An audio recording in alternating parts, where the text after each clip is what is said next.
Thanks for tuning in. Hope y'all doing okay. So I want to tell you about one of the coolest people that ever came into the dealership.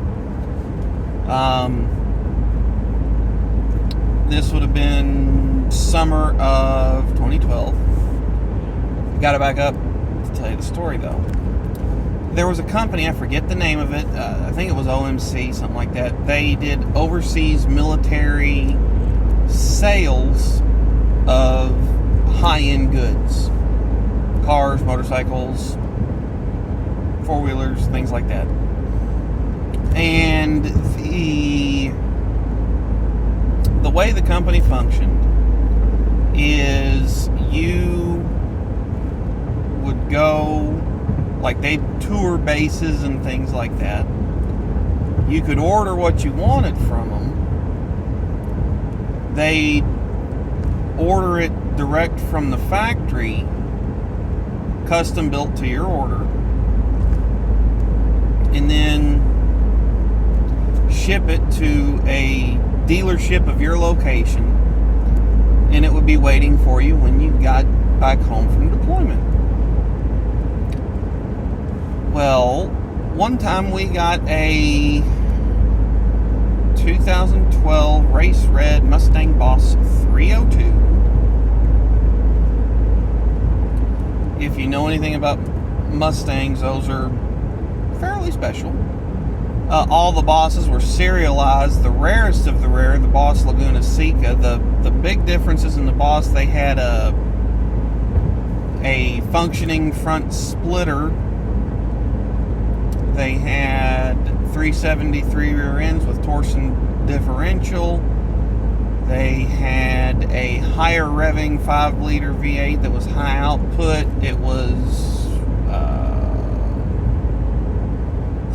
32 horsepower over the 2012 GT. Down a couple foot-pounds of torque. I think it was down 10 foot-pounds of torque, but 32 more horsepower, and it revved another 500 RPMs over the 2012 50 GT. They had ported the heads, done different cams, different intake, things like that. And these things were just nuts. They also had the red key that was track use only, and it would make it sound like it had a old classic V8 cam in it while you were sitting at a red light idling. Also had a different exhaust. It had 2 exhaust exits that were right in front of the tires, down facing, so it got loud. All these little changes made the car just amazing to drive. The Laguna Seca was even better. It had a huge chin splitter on the front of it. It had a wing on the back of it, and a rear seat delete complete with a cross brace. Cool cars. One of my favorite Mustangs.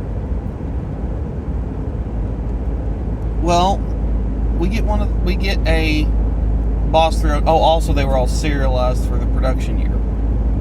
We get a Boss 302 in. Guy comes by, picks it up.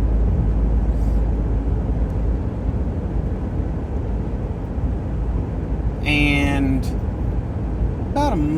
about 3 months after we get this car in and he picks it up, we got another one in that was for us to sell. It was a 2013.